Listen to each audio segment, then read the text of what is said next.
교육자로서, 독립운동가로서, 그리고 정치 지도자로서 한평생 조국의 자주독립과 평화통일을 위해 살다 간 백범 김구 선생. 반세기가 지난 지금도 그 이름 하나만으로도 가슴이 벅차오르는 우리 결의의 영원한 큰 스승. 그는 과연 어떤 분일까?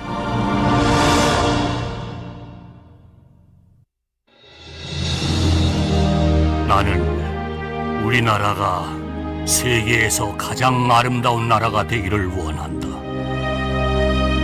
오직 한없이 가지고 싶은 것은 높은 문화의 힘이다.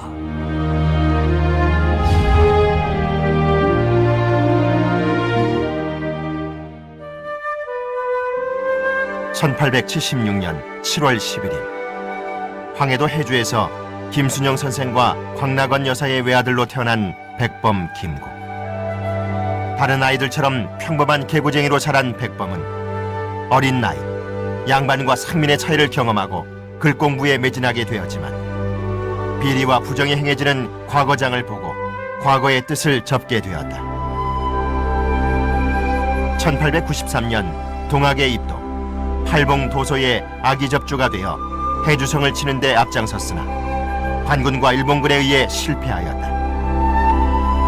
1895년 동학운동의 실패 후 청계동 안태훈 진사의 집에 은거하며 유학자 고능선 선생을 통해 많은 가르침을 받으면서 민족적인 시각을 새로이 확립하고 사상적으로 한 단계 발전하는 계기가 되었다.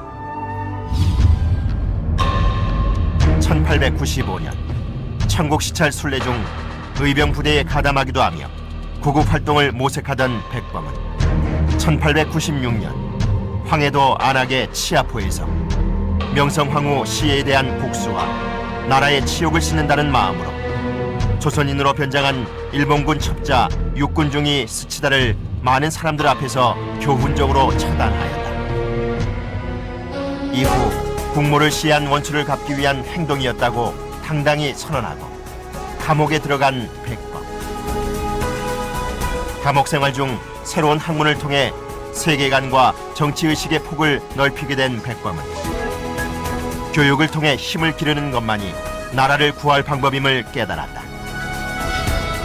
광무 황제의 사면령이 일본 측의 반대로 시행되지 않자 후위를 도모하고자 탈옥을 감행하고 황해도 장년에서 교육자로서의 활동을 시작하면서 교육 계몽운동을 전개하였다.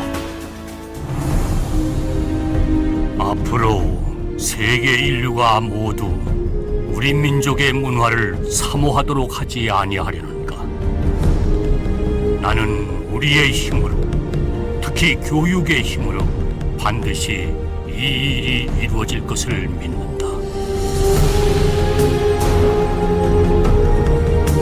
백범은 부강한 나라를 넘어 문화국가를 조국의 건국 이상으로 피력하였다. 자신도 행복하고 나아가 남에게도 행복을 주는 국가. 그것이 바로 백범이 꿈꾸는 문화 국가였다.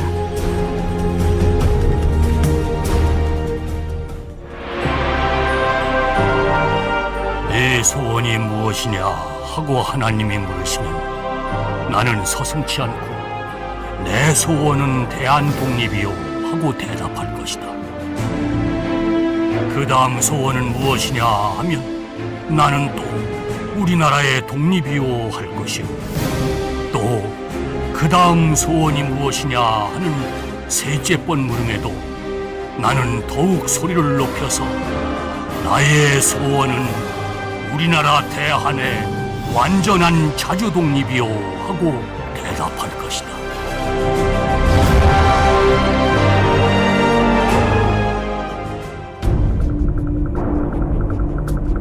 1905년 일본은 조선의 외교권을 빼앗는 을사조약을 강요하였다.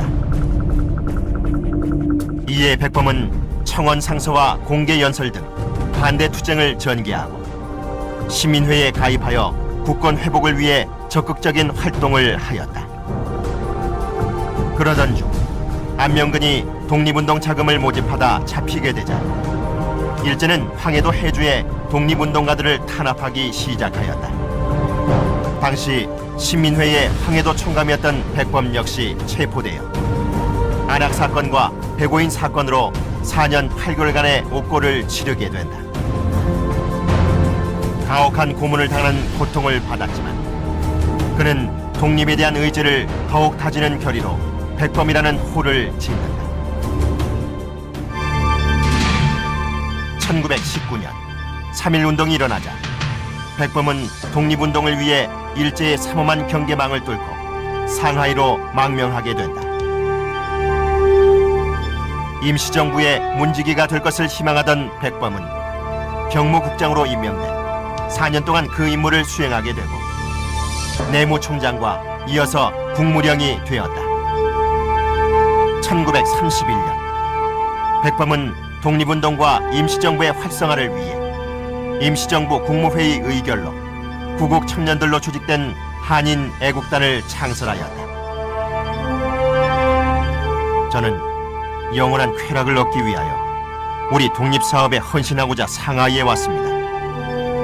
1932년 1월 8일 한인애국단원 이봉창 의사는 일제 심장부인 일본 도쿄에서 적의 왕에게 폭탄을 던진다.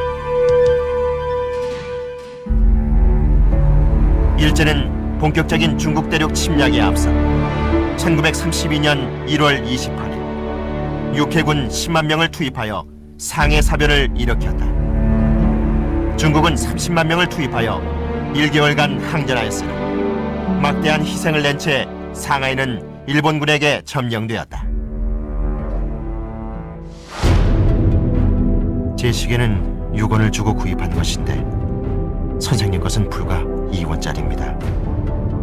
저는 이제 1시간밖에 더 소용없습니다. 시계를 바꾸시죠. 후일 지하에서 만납시다. 1932년 4월 29일 한인애국단원 윤봉길 의사는 상하이 홍커우 공원에서 거행된 일왕의 생일과 일본군의 상하이 점령을 축하하는 기념식장에 폭탄을 던져 일본군 사령관, 거류 민단장 등 주요 인사들을 폭살시켰다.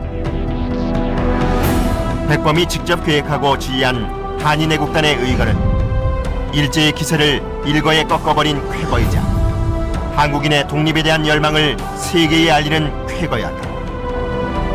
또한 만보산 사건으로 냉각돼 있던 한중 관계를 우호적으로 극복하여 중국이 한국 독립운동을 지원하는 계기가 되었다. 이후 일제를 피해 중국 내륙으로 이동하던 대한민국 임시정부와 백범은 1933년 중국 국민당 정부의 장제스를 만나 지원을 약속받고 한인 청년들을 훈련시키기 시작한다. 1937년 일제가 중일전쟁을 일으키자 임시정부는 창사, 광저우, 류저우, 치장을 거쳐 1940년 중국 국민당 정부가 있는 충칭에 도착하게 되고 백범은 주석으로 선임되었다. 그리고 1940년 9월 17일 백범은 드디어 한국 광복군을 창설한다. 그 후 조선의용대까지 통합해 병력을 증강함으로써 광복군은 1945년 8월 광복전에 약 700여 명의 임시정부 국군으로 성장하였다. 백범이 이끄는 임시정부는 1941년 12월 10일 대일 선전포고를 하고 2차 대전 연합군의 일원으로 참전, 본토 수복을 위한 국내 정진작전을 준비하며 우리의 힘으로 독립을 이루고자 노력하였다. 하지만 원자폭탄 투하에 놀란 일제가 1945년 8월 15일 앞당긴 패망으로 국내 진입작전을 실시하지 못한 많은 아쉬움을 남긴 채 조국의 광복을 맞이하게 된다. 나라 잃은 36년 동안 오로지 우리나라의 독립을 위해서 몸바친 지고지순한 민족주의자 백범 김구 선생. 독립을 향한 그의 빛나는 공적은 우리 독립운동사에 깊게 새겨져 있다.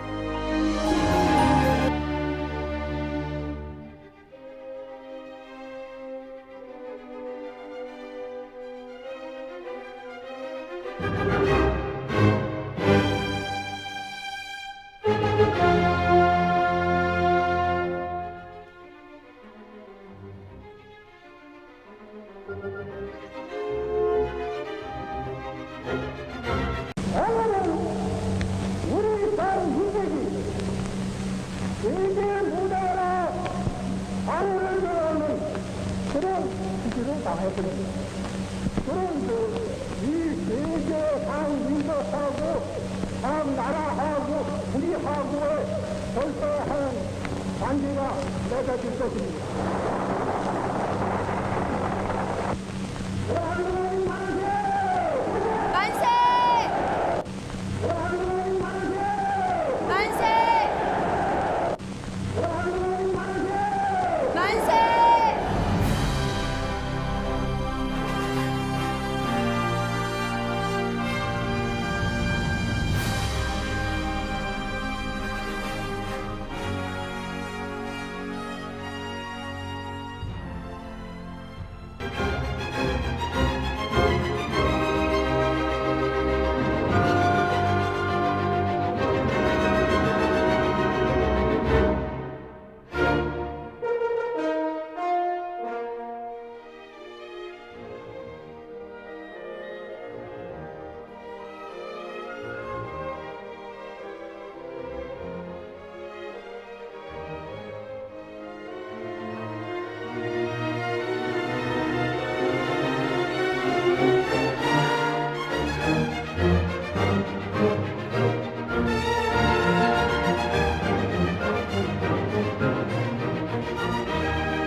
힘을